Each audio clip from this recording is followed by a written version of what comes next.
के दुश्मनों ने भी देख लिया, जब सिंदूर बारूद बन जाता है तो नतीजा क्या होता है।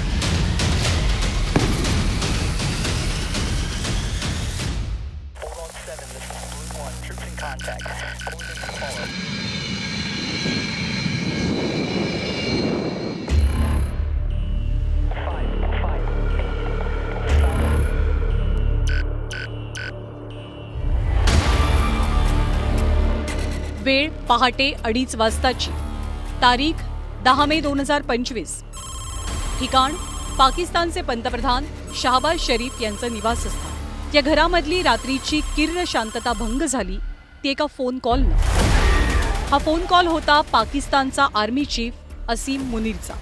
अतिशय तणावात आणि गंभीर वातावरणात त्यांनी शब्द उच्चारले. जनाब, चकलाला पर हमला हुआ है.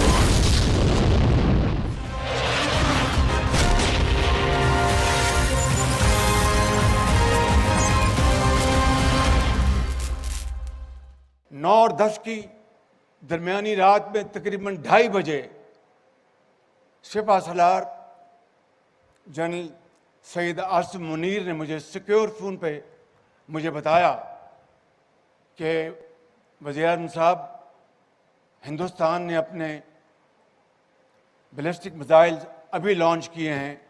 एक नूर खान एयरपोर्ट पे गिरा है और कुछ और दूसरे इलाकों में गिरे हैं.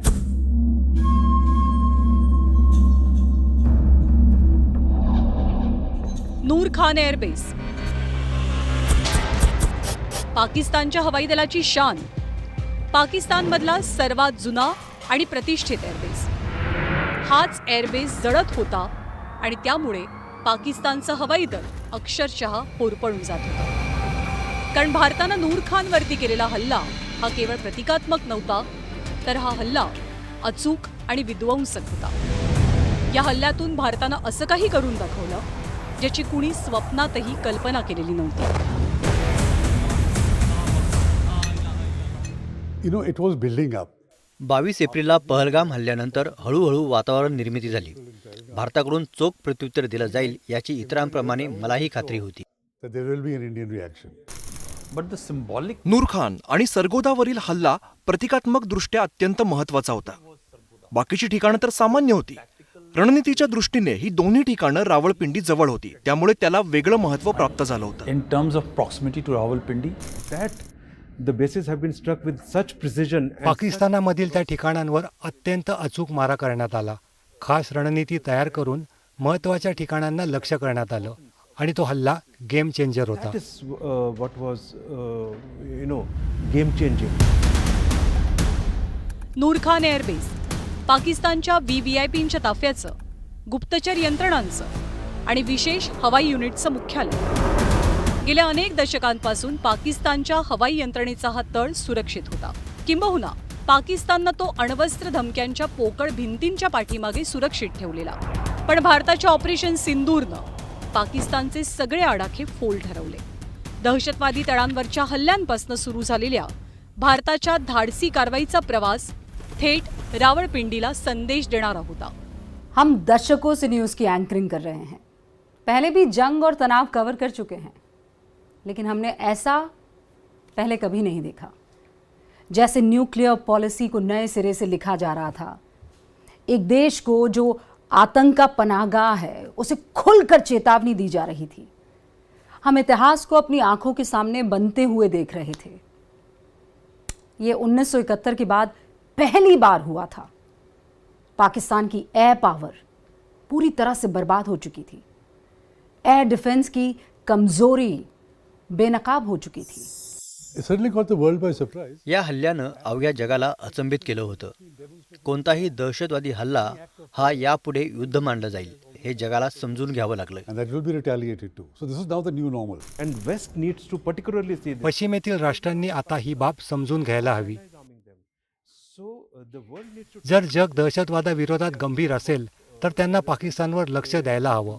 तसेच कठोर कारवाईही करायला हवी. and take their action strongly. Even the mightiest military in the world. जगातील सर्वात शक्तिशाली सेना आणि एकाच वेळी वेगवेगळ्या ठिकाणांवरती हल्ले तसंच प्रत्येक हल्ला यशस्वी करून दाखवणं हे यापूर्वी कधीच घडलं नव्हतं. जेव्हा 11 एअरफील्डवरती हल्ले झाले तेव्हा पाक लष्कर आणि राजकारणी हादरून गेले असते. 9 मेच्या रात्रीपासून 10 मेच्या पहाटेपर्यंत काही अविश्वसनीय आणि अकल्पित घटना घडत होत्या. या घडामोडींची इस्लामाबादेतल्या कोणत्याही लष्करी रणनीतिकारानं स्वप्नातही कल्पना केलेली नव्हती. कारण भारतीय हवाई दलाच्या अढळ आणि अजेय ताकदीचा प्रत्यय जगाला आलेला. त्यांनी पूर्ण ताकदीनं प्रयत्न केला, पण त्याचा फारसा परिणाम आपल्यावर झाला नाही. यावरून भारतीय संरक्षण प्रणाली किती मजबूत आहे हे सिद्ध झालं. Integrated in our overall capability to defend. भारताच्या हल्ल्याचा पहिला तडाखा बसला तो नूर खान एअरबेसला. पण ऑपरेशन सिंदूरची कारवाई इथे संपणारी नव्हती. नूर खान पाठोपाठ अवघ्या काही तासात पाकिस्तानी हवाई दल, ज्याला मुकुटमणी म्हणवून घेत होतं, त्यांचंही भारतीय हवाई दलानं कंबरडं मोडलं. मुरीद, रफिकी, सरगोदा आणि चकलाला 1971 सालानंतर युद्धाची सावलीही न पडलेल्या सगळ्या तळांवरती भारतानं अचूक आणि प्रभावी हल्ले केले. सोबतच हवाई तळांना कुणी हात लावण्याची हिंमत करू शकत नाही हा अघोषित करार सुद्धा ढिगाऱ्याखाली गाडण्यात आला.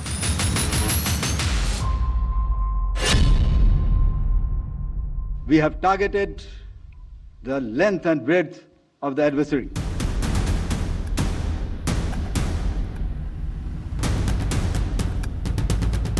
We will not submit to nuclear blackmail anymore, and that we will not make a distinction. आता आपण अण्वस्त्र हल्ल्याच्या धमकीला घाबरणार नाही हे दाखवून दिलं.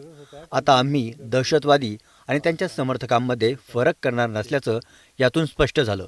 आता हल्ला झाल्यास तो पाकिस्तान सरकार अथवा त्यांच्या पाठिंब्यानं झाला आहे. हे भारताचं नवं धोरण आहे हे जगानं समजून घ्यावं आणि आम्ही ते करून दाखवलं आहे.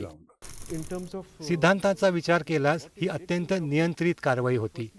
जर आम्हाला युद्ध करायचंच असतं तर जे 10 तारखेला हल्ले झाले ते आम्ही 8 तारखेला देखील करू शकलो असतो. इस्लामाबादेत असलेलं चिंतेचं वातावरण आता भीतीत बदललेलं होतं. भारताच्या हल्ल्यांनी भेदरलेले पाकचे पंतप्रधान शहबाज शरीफ भल्या पहाटे 4 वाजता राष्ट्रीय सुरक्षा परिषदेच्या बैठकीत पोहोचले. याच बैठकीत एकामागोमाग एक बातम्या धडकू लागलेल्या. पाकिस्तानचे एअर बेसेस उद्ध्वस्त होत होते. डझनभर ठिकाणांवरती भारतानं ॲक्युरेट आणि परफेक्ट हल्ले केले होते. 1971 सालच्या युद्धानंतर पुन्हा एकदा पाकिस्तानच्या हवाई क्षमतांचा कमकुवतपणा उघड झालेला. या प्रभावी माऱ्यासमोर अखेर पाकचे लष्कर प्रमुख हतबल झाले. निर्माण झालेली परिस्थिती मान्य करण्याशिवाय त्यांच्यासमोर दुसरा पर्याय नव्हता. कारण भारताची ही कारवाई मर्यादित स्वरूपाची नव्हती. खरं तर ही कारवाई म्हणजे एक वर्चस्वाची लढाई होती. या कारवाईनंतर यापुढे पाकिस्तानला आपल्या हवाई क्षेत्राचा ढाल म्हणून वापर करता येणार नव्हता. अब इससे इनकार करना मुश्किल था कि भारत ने पाकिस्तान की फौज को जबरदस्त तरीके से चोट पहुंचाई थी और मुनीर की सेना की फजीयत हो चुकी थी. So while they have been trying for 4 years to do something, गेल्या 4 वर्षांपासून ते काहीतरी करण्याचा प्रयत्न करत होते, पण यावेळी त्यांनी मर्यादा ओलांडली होती आणि त्यामुळेच त्यांचाच डाव त्यांच्यावरती उलटला. मग अंगाशी आल्यावर ते अमेरिकेच्या पायाशी गेले. where have they gone? They went running to Uncle Sam. And though this is as clear as second, त्यांनी भविष्यात काही केलं तर त्याचे परिणाम यापेक्षाही भयंकर होतील हे आता त्यांना कळून चुकलं आहे. आता त्यांना माघार घेण्याशिवाय पर्याय राहिला नाही. from the brink. I don't think so they will. तारीख 7 मेची आणि वेळ मध्यरात्री 1 वाजताची.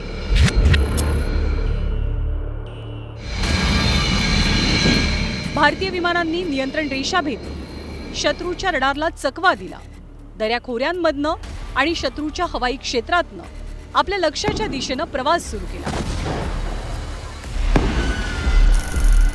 शत्रूच्या घरात घुसून भारतानं बहावलपूर, मुरीदके, मुझफ्फराबाद, भिंबर, गुलपूर, सियालकोट, चकमरू, कोटली आणि बाग हे दहशतवाद्यांचे 9 तळ नेस्तनाबूत केले.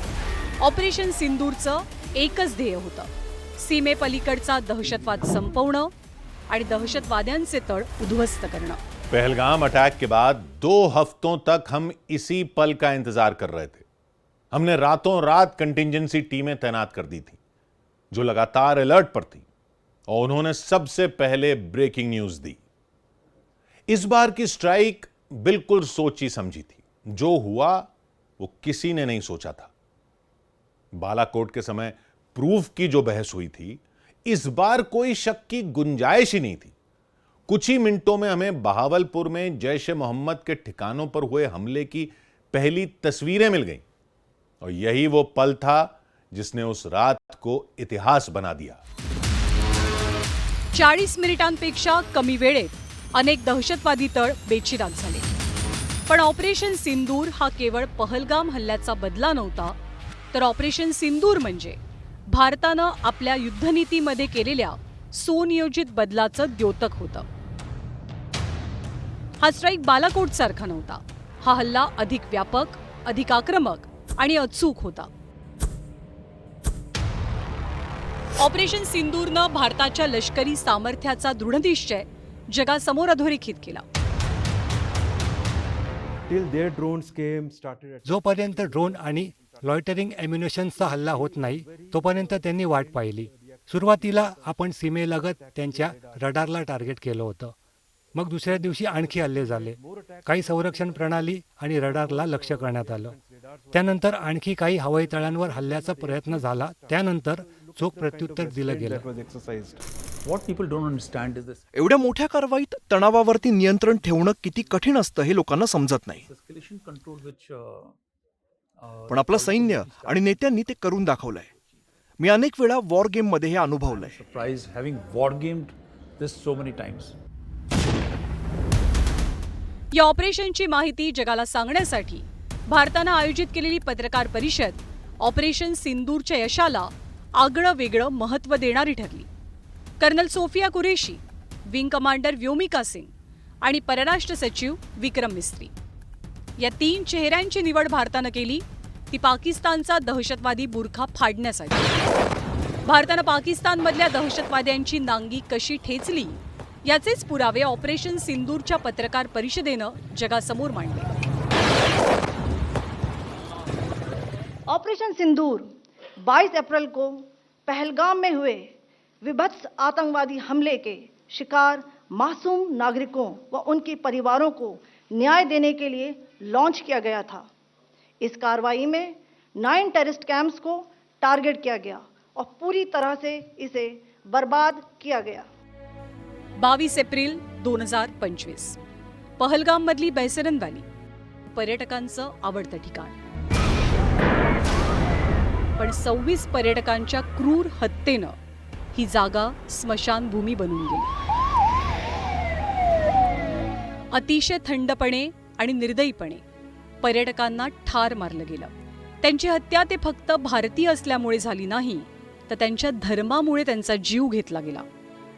त्यामुळे पहलगामचा हल्ला हा फक्त एक हल्ला नव्हता, तर एक प्रकारे भारत सरकारला दिलेला चिथावणीखोर संदेश होता।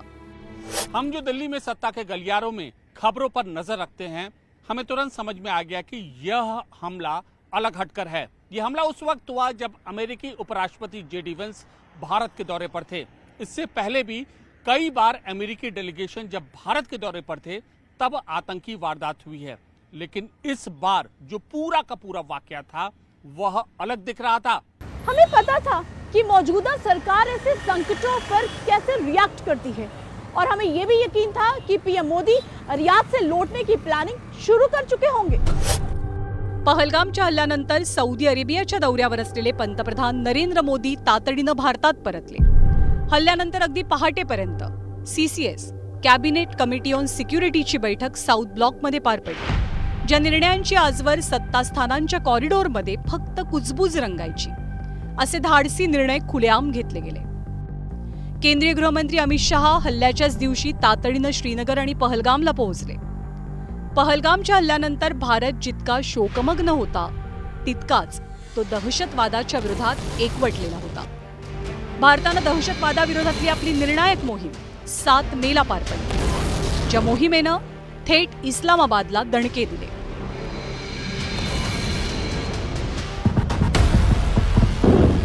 पाकिस्तानी आर्मी ने इंडियन बंकर्स पे लगातार फायरिंग की और केरन एरिया में अभी तकरीबन 4 मकानों में आग लगी है और काफी सारे मकान जो हैं वो डैमेज हुए हैं। कहा था केंद्र सरकार ने सुरक्षा तंत्र को मजबूत करेंगे और जिस तरीके से उन्होंने पहलगाम में मारा है उसी तरीके से वहां जाके मारेंगे, और आज वही हुआ है। भारी तादाद में नुकसान जो है वो पाकिस्तान का हुआ है।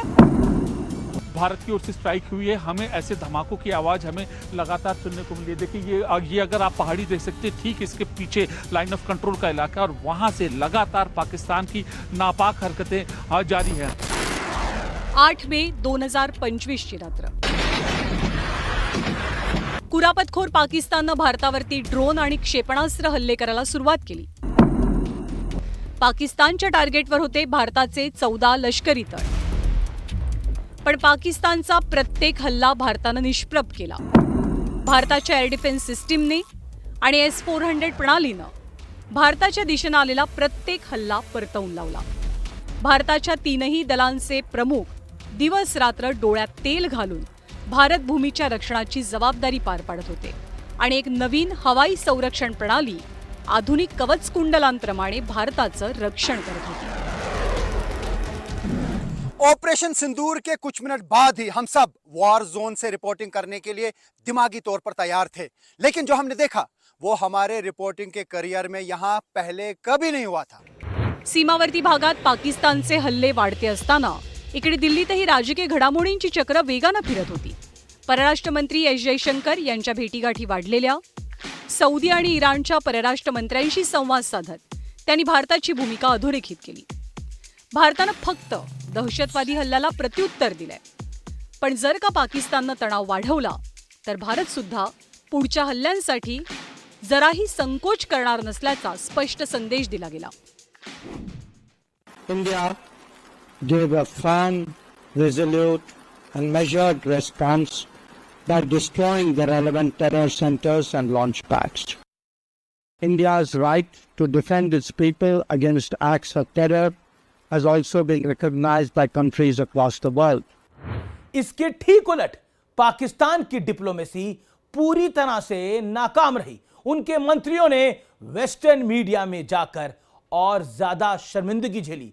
सबको पता है कि पाकिस्तान की सियासत अब उनके हाथ में नहीं रही, लेकिन उनके नेताओं ने जो फजीहत करवाई वो अभूतपूर्व थी. कुछ बयान तो ऐसे हैं जिन्हें सुनकर होश उड़ जाए. You do admit, sir, that Pakistan has had a long history of backing and supporting and training and funding these terrorist organizations. Well, we have been doing this dirty work for the United States for about 3 decades, and West, including Britain. As far as what the defense minister said, I don't think that it's a secret that Pakistan has a past as far as extremist groups are concerned. Let's start with this very specific allegation of 5 fighter jets shot down. Where's the evidence for that, sir? It's all over the social media, on Indian social media, not on our social media. The debris of these jets fell into Indian occupied Kashmir. 8 मे पाठोपाठ 9 मेलाही पाकिस्ताननं आपल्या कारवाया सुरूच ठेवल्या. अपनी दुकानों की, अपने घरों की, अपनी गाड़ियों की लाइटें बंद कर दे. लेहपासून ते सरक्रीकच्या सीमेपर्यंत पाकिस्ताननं 300 ते 400 ड्रोननं हल्ले केले. पण भारताच्या हवाई संरक्षण प्रणालीनं आपलं काम चोख बजावलेलं. पाकिस्तानने या हल्ल्यांच्या वेळेला मेड इन तुर्की ड्रोन्सचा वापर केलेला, तर भारतानं हारोप लॉयटरिंग ड्रोन्स तैनात केलेले. पाकिस्तानच्या आगळिकीचं उत्तर भारतानं POK मधल्या कमांड आणि कंट्रोल पोस्ट उद्ध्वस्त करून दिलं. अब तक ये साफ हो चुका था कि ये लंबा चलेगा. नए भारत ने इससे पहले ऐसे टीवी पर लाइव युद्ध नहीं देखा था. हर घंटे के साथ ये साफ हो रहा था कि भारतीय सेना न सिर्फ पाकिस्तान के हमलों को रोक रही है, बल्कि जिस पैमाने पर जवाबी हमले हो रहे हैं उससे पाकिस्तान जल्दी घुटनों पर आ जाएगा. It is only after that strike that our hit has taken. त्या हल्ल्यानंतर प्रत्युत्तरादाखल भारताने 9 ठिकाणांवर हल्ले केले सरगोदा, चकलाला, जॅकबाबाद, भोलारी हे सर्व महत्त्वाचे टार्गेट होते.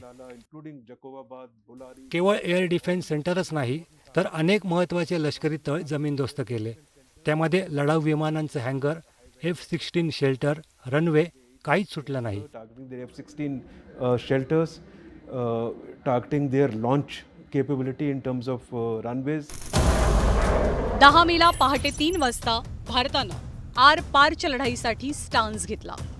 भारतीय हवाई दलानं मुरीद, रफिकी आणि सरगोदा या एअरबेसेसवरती हल्ले केले. या हल्ल्यांचे हादरे थेट रावळपिंडीपर्यंत बसले. गेल्या काही दशकांमध्ये पहिल्यांदाच पाकिस्तानी हवाई दलाचं अस्तित्वच धोक्यात आलं होतं आणि पाकिस्तानच्या लष्करी तळांवर एकच हडकंप माजलेला. धमाका देखिए कितना जबरदस्त हुआ है. आप उसके साइज और स्केल से बता सकते हैं कि ये धमाका किसी बड़े हथियार का इस्तेमाल करने से हुआ है. श्री साहब जो विदेश सचिव हैं, उन्होंने प्रेस कॉन्फ्रेंस की और सेना की तरफ से कर्नल सोफिया कुरैशी और एयरफोर्स की तरफ से विंग कमांडर व्योमिका सिंह ने बताया किस तरह से ऑपरेशन सिंदूर को अंजाम दिया गया.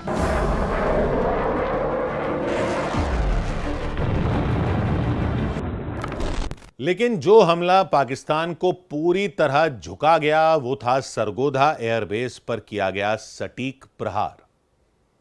सरगोधा की लोकेशन केरन हिल्स के पास है, जो पाकिस्तान का न्यूक्लियर वेपन स्टोरेज जोन माना जाता है. जैसे ही हमला हुआ, पाकिस्तानी मिस इंफॉर्मेशन मशीनरी चालू हो गई. अफवाहें उड़ाई जाने लगी कि न्यूक्लियर लीक हो गया है, लेकिन जल्द ही इन सब बातों को सिरे से खारिज कर दिया गया. फिर भी यह ऑपरेशन का टर्निंग पॉइंट था, जिसने पाकिस्तान के मजबूत बताए जाने वाले रेजिस्टेंस को पूरी तरह तोड़ दिया.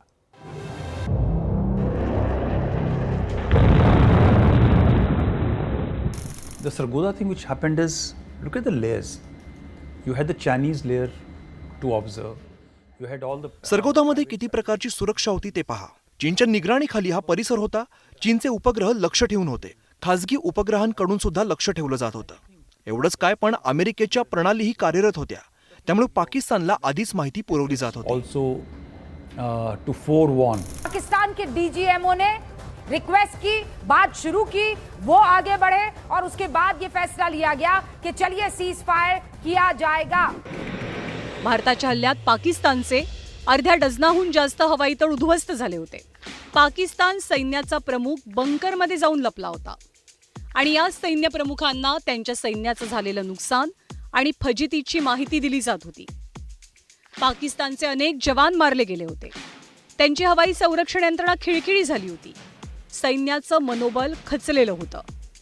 चहूबाजूनं झालेल्या कोंडीमुळे पाकिस्तान सैन्य प्रमुखानं अखेर पांढरं निशाण फडकावलं. पाकच्या डीजीएमओंनी युद्धबंदीची घोषणा करण्यासाठी घाई सुरू केली. यामुळे भारताचे इप्सित साध्य झालं होतं. हमारी कवरेज का ये सबसे बड़ा पल था.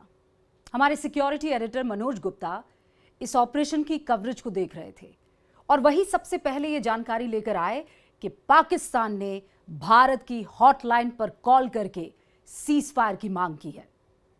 इस्लामाबाद गिड़गिड़ा रहा था. पाकिस्तान की हार सामने आ चुकी थी. जेव्हा नवी दिल्लीमध्ये भारताच्या विजयाची घोषणा करण्याची तयारी सुरू होती, तेव्हा अचानक अतिउत्साही डोनाल्ड ट्रम्प यांनी मध्येच उडी घेतली. पण भारतानं तातडीनं तिसऱ्या पक्षानं मध्यस्थी केल्याचा दावा फेटाळून लावला. Military operations of Pakistan called the Director General of Military Operations of India at 15:35 hours earlier this afternoon. Instructions have been given on both sides to give effect to this understanding. The Directors General of Military Operations will talk again on the 12th of May at 1200 hours. Operation सिंदूरनं पाकिस्तानचा खोटारडेपणा जगासमोर उघडा पाडला. अगर शेरों का लश्कर उसका सरदार गीदड़ हो तो वो नहीं लड़ सकते, वो जंगे हार लेते हैं. वजीर आजम, जब आपका लीडर बुज़दिल हो, वो मोदी का नाम ना ले सके, उसको आप क्या पैगाम दे रहे बॉर्डर पे लड़ने वाले उस जवान को? हमारी कमी है, हम मजबूर हैं, हम गुनाहगार हैं, लेकिन रब्बे काबा हम तेरे हबीब के उम्मती हैं. खुदा का वास्ता हमसे रहम का मौला फरमा. This is largely an air battle, if you can call it that. So if they think they have done well. खरं तर हे हवाई युद्ध होतं, पण त्यांना वाटत असेल की त्यांनी चांगलं तोंड दिलं तर एअर चीफ मार्शलला त्यांनी प्रमोशन द्यायला हवं होतं, पण पराभवानंतरही त्याला फील्ड मार्शल बनवलं. आपला पराभव लपवण्याचा हा त्यांचा प्रयत्न आहे. The decisive military loss that Pakistan suffered is to cover up for the domestic audience. Satellite images आणि पाकिस्तानच्या उद्ध्वस्त केलेल्या ड्रोनच्या अवशेषांवरनं भारतानं आपली लष्करी ताकद पाकिस्तानसह जगालाही दाखवली. तर दुसरीकडे पाक लष्कर प्रमुख असीम मुनीर आणि त्यांच्या सहकाऱ्यांच्या हातात कोणतेच पुरावे नव्हते. यामुळे जागतिक तज्ज्ञांनी भारताचा निर्विवाद विजय मान्य केलेला होता. भारत माता की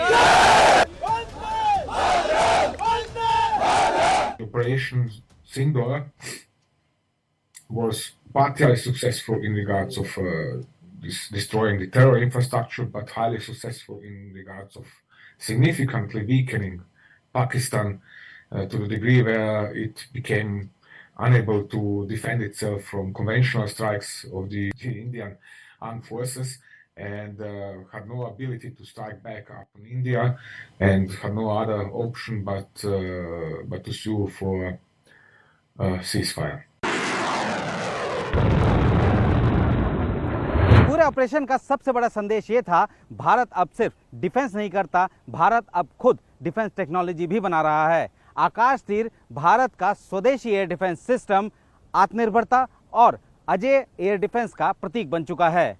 आकाश तीर को अलग बनाती है इसकी तकनीक, जिसने इसे एक साथ कई हवाई हमलों से निपटने में सक्षम बनाया. दुनिया के गिने चुने सिस्टम ही ऐसा कर पाते हैं. ऑपरेशन सिंदूर नंतर भारतानं थेट संदेश देत आता दहशतवादी कारवायांविरोधातला संयमाचा काळ संपल्याचं स्पष्ट केलं. भ्याड पाकिस्ताननं भारतीय नागरिकांवर हल्ले केले, भारतातल्या धार्मिक स्थळांना लक्ष्य केलं. या युद्धामध्ये ड्रोन्सचा शस्त्र म्हणून वापर झाला.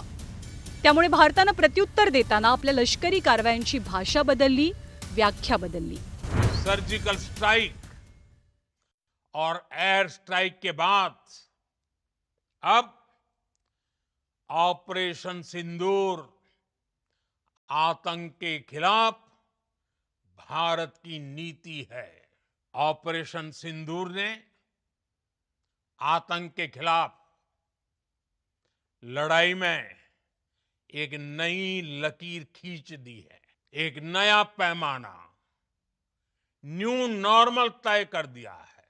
पहला, भारत पर आतंकी हमला हुआ तो मुंह तोड़ जवाब दिया जाएगा. दूसरा, कोई भी न्यूक्लियर ब्लैकमेल भारत नहीं सहेगा. तीसरा, हम आतंक की सरपरस्त सरकार और आतंक के आकाओं को अलग अलग नहीं देखेंगे. दहशतवादी कारवायांना उत्तर देणारं ऑपरेशन सिंदूर भारतानं सध्या फक्त स्थगित केलंय. सलग 88 तास चाललेल्या ऑपरेशनचे परिणाम आगामी अनेक दशकांपर्यंत जाणवतील. भारताचे अचूक हल्ले, जलद प्रत्युत्तर आणि ठाम राजनैतिक धोरणांमुळे दहशतवादाला थारा देणाऱ्या पाकिस्तानचं कंबरडच मोडलंय. ऑपरेशन सिंदूरमधनं भारतानं लष्करी कारवायांचं समीकरण बदललंय. ऑपरेशन सिंदूर नंतर भारतातल्या एका नव्या अध्यायाला सुरुवात झाली आहे, जिथे दहशतवादाला थारा नसेल. भारतावरचा कोणताही हल्ला अनुत्तरित राहणार नाही. आज देश निराशा के अंधकार से निकलकर विश्वास के उजाले में तिरंगा फहरा रहा है. 22 तारीख के हमले के जवाब में हमने 22 मिनट में आतंकियों के 9 सबसे बड़े ठिकाने तबाह कर दिए. दुनिया ने और देश के दुश्मनों ने भी देख लिया, जब सिंदूर बारूद बन जाता है तो नतीजा क्या होता है।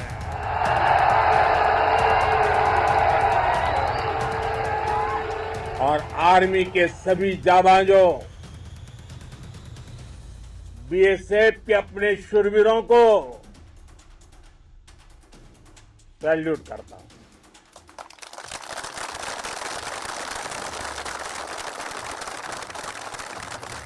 आपके पराक्रम की वजह से आज ऑपरेशन सिंदूर की गूंज हर कोने में सुनाई दे रही है।